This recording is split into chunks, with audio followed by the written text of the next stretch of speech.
നമസ്കാരം. Big boss Malayalam season 6 ഒരു live update. ഞങ്ങളൊരു യാത്രയിലാണ് കേട്ടോ, അതുകൊണ്ടാണ് ഈ ഡ്രൈവ് ചെയ്തുകൊണ്ട് വീഡിയോ ഇടുന്നത്.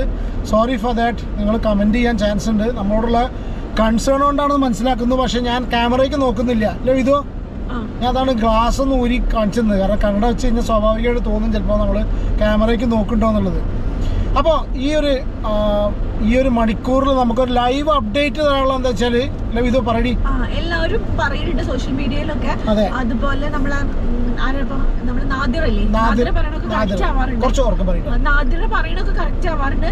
നാദിറ പറഞ്ഞു നമ്മളെ രതീഷ് റീ എൻട്രി ചെയ്യണൂന്ന്. അതെ നമ്മളെ രതീഷ് ഉണ്ടാ റീ എൻട്രി ചെയ്യാണെന്നുള്ളൊരു ഇൻഫർമേഷൻ, ഒരു ന്യൂസ് ഇപ്പോൾ വരുന്നുണ്ട് സോഷ്യൽ മീഡിയയിൽ. നാദിറയുടെ ചാനലിലാണ് ഫസ്റ്റ് വന്നത് തോന്നുന്നു. ഇപ്പൊ ഒരുവിധം എല്ലാവരും എടുത്ത് ചെയ്തിട്ടുണ്ട്. അതിലിടയ്ക്ക് ഹൗസിലേക്ക് കയറി എന്നും പറയുന്നുണ്ടല്ലേ ഇതോ. അതെ ഹൗസിലേക്ക് കയറി എന്ന് പറയുന്നുണ്ട്. എന്തായാലും രതീഷ് വരുന്നുണ്ട്. അത്രയും സ്ട്രോങ് ആയിട്ടാണ് എല്ലാവരും പറഞ്ഞിരിക്കുന്നത്. നമുക്ക് കിട്ടിയ ഇൻഫർമേഷൻ വേറെ എവിടുന്നല്ല, നാദിറയുടെ ചാനൽ. അതെ. പിന്നെ മെയിൻ സംഭവം എന്താണെന്ന് അറിയിച്ചാല് ഇപ്പൊ രതീഷിന്റെ റീ എൻട്രിക്ക് ബെസ്റ്റ് ടൈമാണ്. എന്താ റീസൺ ഇതോ. ഇപ്പൊ ജിൻഡോ ഇന്ന് 2 ദിവസമായിട്ട് ജിൻഡോ ആകെ അടി കിട്ടി നിൽക്കണം. ജിൻഡോനെ എല്ലാവരും കൂടി കുറെ ആൾക്കാർ പറയുന്നുണ്ട് ജിൻഡോന്റെ അത് ഒറ്റപ്പെടൽ സ്ട്രാറ്റജിയാണ്, കോർണറിങ് സ്ട്രാറ്റജിയാണ്, വോട്ട് എവർ. ഇനി സ്ട്രാറ്റജി ആണെങ്കിൽ തന്നെ അത് ഗെയിമാണെന്ന് വിചാരിക്കാം. പക്ഷെ കഴിഞ്ഞ ദിവസം ശരണ്യയുടെ മുടി പിടിച്ച് വലിക്കലൊക്കെ ഞാൻ അതിൽ വീഡിയോ ചെയ്തിരുന്നു. ഏകദേശം 1 ലക്ഷത്തിന് മുകളിൽ വ്യൂസ് കിട്ടിയിട്ടുണ്ട് അതിൽ. അപ്പോൾ ആ മുടി പിടിച്ചിട്ടുള്ള ജിൻഡോ അല്ല എന്നുള്ള സിറ്റുവേഷൻ ലാലേട്ടൻ ചോദിക്കണം എന്നാണ് നമുക്കൊക്കെ സീരിയസ് ആയിട്ട്. ചോദിക്കണം എന്ന് നമ്മൾ പറയുമെങ്കിലും ഒരു പക്ഷെ ചോദിക്കുമെന്നുള്ള അറിയില്ല. കാരണം ഇതൊക്കെ സ്ക്രിപ്റ്റിനനുസരിച്ച് ഡയറക്ടർ അവർക്കൊരു പ്ലാൻ ആണല്ലോ. അതെ നമുക്ക് ഇതേമാതിരി എന്താ വെച്ചാൽ 4 ആളിലേക്ക് കമന്റ്സും കാര്യങ്ങളും വരുന്ന സംഗതി ചിലപ്പോ റിയാക്ട് ചെയ്യാൻ മതി. പണ്ട് ഇങ്ങനെ ഒരു കേസ് ഉണ്ടായിട്ടുണ്ട്. പണ്ട് ഏതാണെന്നറിയോ, നമ്മളെ ഡോക്ടറുടെ അല്ല രജിത് സാറിന്റെ ഒക്കെ സമയത്ത് സിജോ ആര്യയുടെ കാല് പിടിച്ചു വലിച്ചിട്ടില്ല എന്ന് പറഞ്ഞു. അവസാനം പ്രേക്ഷകർ അത് കണ്ടുപിടിച്ചിട്ട് വീഡിയോ ഇട്ടു. ആ വീഡിയോ ലാലേട്ടൻ ഇതിൽ കാണിച്ചൊരു സംഭവം ഉണ്ട്. അതുപോലൊരു പ്രതീക്ഷ ഉണ്ട് എനിക്ക്. അങ്ങനെ ചെയ്ത അടിപൊളിയായി. എന്നിട്ട് അവിടെ ഉള്ളവരൊക്കെ പറഞ്ഞു കാല് പിടിച്ചു വലിച്ചു, ഭയങ്കര പ്രശ്നമായി. ആ സംഭവം എനിക്ക് കറക്റ്റായിട്ട് ഓർമ്മ ഇട്ടില്ല. പക്ഷെ എന്നാലും അങ്ങനെ ഒരു സംഭവം ഉണ്ട്. എന്നിട്ട് അവസാനം പ്രേക്ഷകർ അത് ഇല്ലാന്നാക്കിയിട്ട് വീഡിയോ എടുത്തപ്പോ വീഡിയോ അങ്ങനെ അയച്ചു. അങ്ങനെ ഏഷ്യാനെറ്റ് അത് കാണിച്ചിട്ട് അത് തെളിയിച്ചിട്ടുണ്ടായിരുന്നു കേട്ടോ. അതുപോലെയൊക്കെ ഏഷ്യാനെറ്റ് കാണിച്ചാൽ ഒരു സംഭവമായി പൊളിക്കും. ഇപ്പൊ ആ ജയിലിന്റെ സൈഡിലേറ്റ് ഇരുന്നിട്ട് തോന്നുന്നു നമ്മുടെ ജാസ്മിനും ഗബ്രിയും കൂടി സംസാരിക്കുന്ന സംഭവം. ഇപ്പൊ കുറച്ചു മുന്നേ ജാസ്മിനും ഗബ്രിയും കൂടി സംസാരിക്കുന്ന സമയത്ത് ഗബ്രീന്റെ ഡയലോഗ് കണ്ടിട്ട് ഗബ്രി പറഞ്ഞിട്ട് ശ്രദ്ധിച്ചോ. അതായത് ജാസ്മിനോട് പറയണേ നീ ഇത്രയൊക്കെ ഉണ്ടായി. അതായത് ജാസ്മിൻ ജിൻഡോനെ പറ്റി, ജിൻഡോ വെയിലത്തിരിക്കുകയാണ്. ജാസ്മിൻ ജിൻഡോനെ പറ്റി അങ്ങനെ പറയണം അവന്റെ സ്ട്രാറ്റജിയുടെ കാര്യങ്ങളൊക്കെ.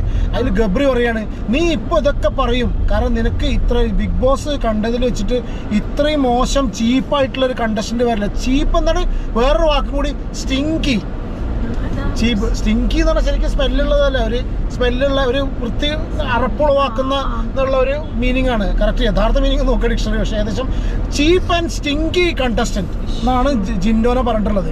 ഈ ഗബ്രി ചില സമയത്ത് ഉപയോഗിക്കുന്ന വാക്കുകളൊക്കെ ഉണ്ടല്ലോ.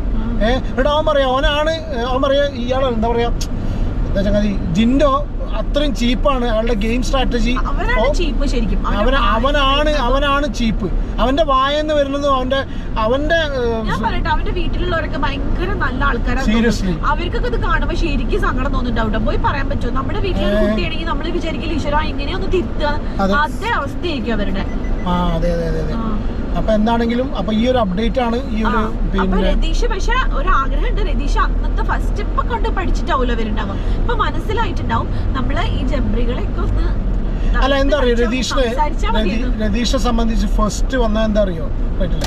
രതീഷിനെ സംബന്ധിച്ച് അന്നത്തെ സിറ്റുവേഷൻ ഉണ്ടായെച്ചാല് ഫസ്റ്റ് വീക്ക് ഒരു പക്ഷെ ചില നമ്മളും രതീഷിനെ ഒരുപാട് വിമർശിച്ചിരുന്നു. കാരണം ചില ആവശ്യമില്ലാതെ ഒരു ഒച്ചവിളി ഉണ്ടാക്കുന്ന ആളായിട്ട് അല്ലേ, പ്രത്യേക സ്ട്രാറ്റജിയും കൊണ്ട് കുറെ ശബ്ദം ഉണ്ടാക്കി കുറെ സൗണ്ട് കളഞ്ഞു എന്നല്ലാണ്ട് വേറൊരു സംഗതിയും ഇവന്റെ ഭാഗത്തുനിന്ന് ഉണ്ടായിട്ടില്ലേന്ന് ഒരാഴ്ച. അത് ചിലപ്പോൾ ഒരു പക്ഷെ ചിലപ്പോൾ ഫസ്റ്റ് വീക്കിൽ നിന്നുകൊണ്ടായിരിക്കാം. ഇപ്പൊ സത്യം പറയാലോ ഇപ്പോഴത്തെ അവസ്ഥ, പണ്ട് നമ്മൾ രതീഷിനെയൊക്കെ ഒരുപാട് വിമർശിച്ചൊക്കെ ഉണ്ട്. പക്ഷെ ഇപ്പോഴത്തെ അവസ്ഥ എന്താണെന്ന് വെച്ചാൽ ആരെങ്കിലും വന്നിട്ട് ഈ ജബ്രികളെ ഒന്ന് ആ ഷോനെ ഒന്ന് നിർത്തിയാൽ മതി. കാരണം വെച്ചാൽ പുറത്തുനിന്ന് ഗെയിം കണ്ട് വന്ന വ്യക്തികളൊക്കെ അതിനുള്ളിൽ ചെന്നിട്ട് ഒരുമാതിരി വൃത്തികെട്ട മറ്റേ കളി കളിച്ചിട്ടുണ്ട്. ഇനി പറയില്ല, കാരണം അത്യാവശ്യം ഏറെ തന്നെയാണ് സിജോനെ പറ്റി പറയുന്നത്. സംസാരം ഇഷ്ടപ്പെടണേ ഇല്ല ഈ ഡേറ്റ്. നമ്മള് ഒരുപാട് പ്രതീക്ഷ ഉണ്ടായിരുന്നു കേട്ടോ സിജോ ഉള്ളിലേക്ക് പോകുമ്പോൾ. അതെ അതെ കറക്റ്റ്. അതെ, അപ്പോ ഏതായാലും ജിൻഡോനെ മല്ലയ്യാന്ന് പേരിട്ടാരാ? മല്ലയ്യ രതീഷ ലെവലിട്ട് സംശയമുണ്ട് അല്ലേ? ഏതായാലും രതീഷാണ് മല്ലയ്യ എന്നുള്ളത് സിജോനെ ജിൻഡോനെ പേരിട്ട് പോയി. മല്ലയ്ക്ക് ഒരു കൂട്ടായിട്ട് ഇപ്പത്തെ കണ്ടീഷനിൽ കളിക്കണം. അതെ അതെ സീരിയസ് ആയിട്ട്. അല്ല, നമുക്ക് വേറൊരു സംഗതി ഇതിൽ കൂട്ടത്തിൽ പറയാം കേട്ടോ. ഇപ്പോ പിന്നെ ഇയാളുടെ ജിൻഡോയുടെ സ്ട്രാറ്റജി തന്നെ ആയിരിക്കാം ആണ്. കാരണം വെച്ചാൽ എല്ലാവർക്കും സ്ട്രാറ്റജി ഉണ്ട്, ഇത് ഗെയിമാണ്. നമുക്ക് ജിൻഡോയുടെ സ്ട്രാറ്റജി അതാണ്. പക്ഷെ ഇതിലൊരു സംഗതി എന്താ പറയുക, ഇതോ ജിൻഡോ നമുക്ക് എനിക്കെന്താ പറയുക ജിൻഡോനോട് അയാളുടെ അഭിനയം അല്ലാതെ എനിക്ക് തോന്നുന്നു വെച്ചാൽ നമുക്ക് ചില കാര്യങ്ങൾ നമുക്ക് സംസാരിച്ച് പിടിച്ചു നിൽക്കാൻ പറ്റാത്തൊരു സിറ്റുവേഷൻ വരിക, നമ്മൾ ഇന്നസെൻ്റ് ആയിട്ടുള്ളൊരു സംഗതി വരിക, നമുക്ക് പറഞ്ഞ് ഫലിപ്പിക്കാൻ പറ്റില്ല. അപ്പം ഇന്നലെ ജാസ്മിൻ ഒരു സംഗതി ഇന്നലെ രാവിലെ ഇന്നലെ തന്നെ വന്നു ജാസ്മിൻ ഒരു കാര്യം പറഞ്ഞു. അല്ല, ഇന്ന് കുറച്ച് മുന്നേ ജയിലിൻ്റെ മുന്നിൽ ഇരുന്നിട്ട് അതായത് ജാസ്മിൻ പറയുകയാണ് എന്തോ ഈ നോമിനേഷൻ്റെ കാര്യം എന്തോ സംഗതി പറഞ്ഞ സമയത്ത് ഞാൻ നിൻ്റെ പേരാണ് പറഞ്ഞത്, ഞാൻ നിന്റെ പേരാ പറഞ്ഞത്. അപ്പോൾ എന്ത് റീസൺ കൊണ്ടാണ് പറഞ്ഞതെന്നുള്ളതിന് ഒരു പ്രോപ്പറായിട്ട് റിപ്ലൈ അവിടെ ജിൻഡോക്ക് കൊടുക്കാൻ പറ്റിയിട്ടില്ല.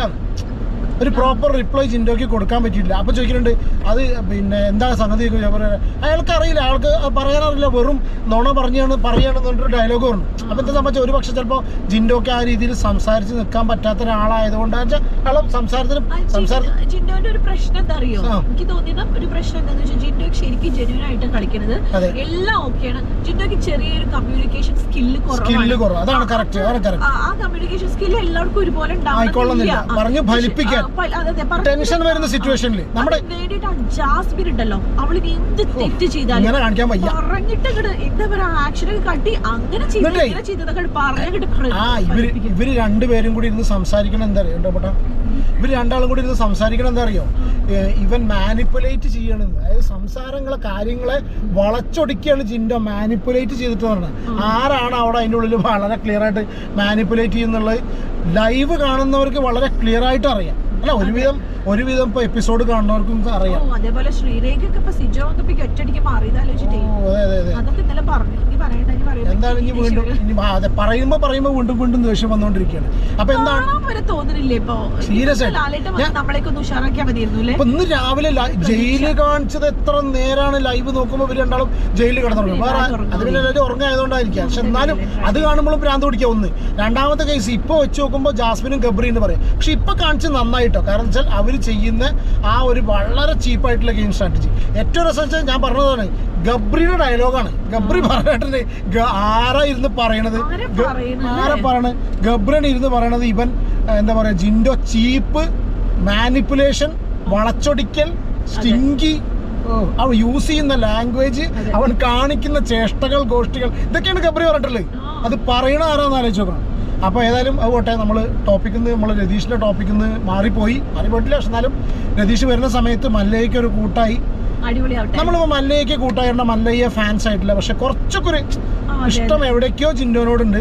എന്ന് വെച്ച് ജിൻഡോന്റെ ബ്ലൈൻഡ് അല്ല, ജിൻഡോ എന്തെങ്കിലും സംഭവങ്ങൾ ജിൻഡോയുടെ ഭാഗത്തു നിന്നുള്ള നമ്മൾ പറഞ്ഞിട്ടുണ്ട്, നമ്മൾ പറയുകയും ചെയ്യും. ഡെഫിനറ്റ്ലി ഇപ്പൊ ഒരു കുഴപ്പമില്ല. എനിക്ക് തോന്നുന്നില്ല ഇന്നലെ ഇനിയിപ്പോ അവർക്ക് എങ്ങനെ ഏഷ്യാനെറ്റ് ഇനി അതെങ്ങനെ വളച്ചൊടിച്ച് മാറ്റാന്ന് അറിയില്ല. ഇന്നലെ അവിടെ കിടന്നുറങ്ങിയപ്പോ ജാസ്മിൻ ഒന്ന് അഡ്ജസ്റ്റ് ചെയ്താൽ മതിയായിരുന്നു. ജാസ്മിൻ ഇപ്പുറത്ത് ആ ഉറങ്ങണ ആളെ പിടിച്ച് നീക്കേണ്ട ആവശ്യമൊന്നും ഇല്ല. അതിന് ഇവര് രണ്ടാളും അഡ്ജസ്റ്റ് ചെയ്യില്ല. കാരണം എന്താ അറിയോ, ജിൻഡോയുടെ കേസ് വെച്ചാണ് നോക്കുകയാണെങ്കിൽ ജിൻഡോനെ ഫുൾ ടൈം തെറിയും പറഞ്ഞ ഈ രീതിയിൽ നടക്കുന്ന ഒരാളെ എങ്ങനെ ജാസ്മിൻ അഡ്ജസ്റ്റ് ചെയ്യും? അല്ല സോറി, ജിൻഡോനെ എങ്ങനെ ജിൻഡോ അഡ്ജസ്റ്റ് ചെയ്യും? മനസ്സിലായില്ലേ? ജിൻഡോ എങ്ങനെ മാറി കിടക്കും? കാരണം ഇതൊരു ഗെയിം ഷോ ആണ്. എന്തിനാ സൗകര്യം ചെയ്ത് കൊടുക്കുന്നത്? ഒരു തർക്കമില്ല, ഒരു ഫ്രണ്ട്ഷിപ്പ് ബോണ്ട. ഇനിയിപ്പോൾ എന്താ വെച്ചാൽ ജാസ്മിന് അത്യാവശ്യം നല്ല രീതിയിൽ ഫ്രണ്ട്ഷിപ്പ് ബോണ്ടും ഉണ്ടാക്കാനുള്ള ആൾ അപ്പുറത്തുണ്ടല്ലോ ഗബ്രി. അപ്പൊ എല്ലാവരും ജാസ്മിനെ അഡ്ജസ്റ്റ് ചെയ്ത് കൊടുക്കണോ? നേരെ തിരിച്ചു തന്നെ ചിന്തിക്കാം, എന്തിനാ ജാസ്മിനെ അഡ്ജസ്റ്റ് ചെയ്യുന്നില്ല? സിജോ ചിലപ്പോൾ ഞാൻ ഇന്നലെ പറഞ്ഞൊരു സംഭവം പോസിബിലിറ്റി ഉണ്ട്. ഇതോ സിജോ ചിലപ്പോൾ ജാസ്മിനെ സപ്പോർട്ട് ചെയ്യാനുള്ള റീസൺ ഒരു പക്ഷേ ഇതായിരിക്കാം, ബാക്കിയുള്ളവർക്കും കൂടി തോന്നിക്കോട്ടെ വെച്ചു. പക്ഷെ ആ ഒരു സ്ട്രാറ്റജി ആണെന്നുണ്ടെങ്കിൽ അവന്റെ കുഴി സ്വയം കുത്തും. കാട്ടുതീ. അപ്പൊ ഇത്ര തന്നെ ഉള്ളൂ. എന്താണെന്നുണ്ടെങ്കിലും രതീഷിന്റെ റീ എൻട്രി നോക്കി കാണുന്നു. സത്യമാണ്. അയ്യോ അതെ, ഏറ്റവും കൂടുതൽ ഭയങ്കര ഇറിറ്റേഷൻ ആയി. അതെ. ജാസ്മിനും ഗബ്രിനി തുടക്കത്തില് നിങ്ങൾ തമ്മിലുള്ള റിലേഷൻ വേറെയാണെന്ന് പറഞ്ഞ ആള് വേറെ ആരും ഒന്നും സംശയിച്ചില്ല, നമ്മള് പോലും സംശയിച്ചിട്ടുണ്ടായിരുന്നില്ല. അന്നേ ഇയാള് ആക്കി ചോദിച്ചിരുന്നത് സത്യത്തിൽ എന്താണ് എന്നൊക്കെ ചോദിച്ചിരുന്നു. പിന്നെന്താ വെച്ചാൽ പ്രത്യേകിച്ച് പുറത്തുനിന്ന് ഇത്ര അധികം കളി കണ്ട് വന്ന് ഇത്രയും ദിവസം അതിനുള്ളത്തെ കണക്ഷനും പോയിട്ടുണ്ട്. കളി കണ്ട് ഇപ്പൊ കളി കണ്ട് വന്ന ഒരു കാര്യം എത്ര പറയുള്ളൂ, സായി വന്ന പോലെ പുറത്തത്തെ കാര്യങ്ങൾ ഫുള്ള് പോലെ സീരിയസ് ആയിട്ട് പിന്നെ വീണ്ടും സൈക്കോളജിസ്റ്റ് വരേണ്ടി വരും. പിന്നെ അത് വരും, പിന്നെ അവര് അടുത്ത നാടകം വീണ്ടും തുടങ്ങും. ബോംബെ സൈക്കോളജിസ്റ്റും ഡൽഹിയിൽ നിന്നൊക്കെ സൈക്കോളജിസ്റ്റ് ഇറങ്ങേണ്ടി വരും. ഇനിയൊരു നാടകം അവിടെ സഹിക്കാൻ ത്രാണിയില്ല എന്ന് തന്നെ പറയാം, സീരിയസ് ആയിട്ട്. അപ്പൊ അത്ര തന്നെയുള്ളൂ. ബാക്കി അടുത്തൊരു വീഡിയോയിൽ കാണാം. Take care.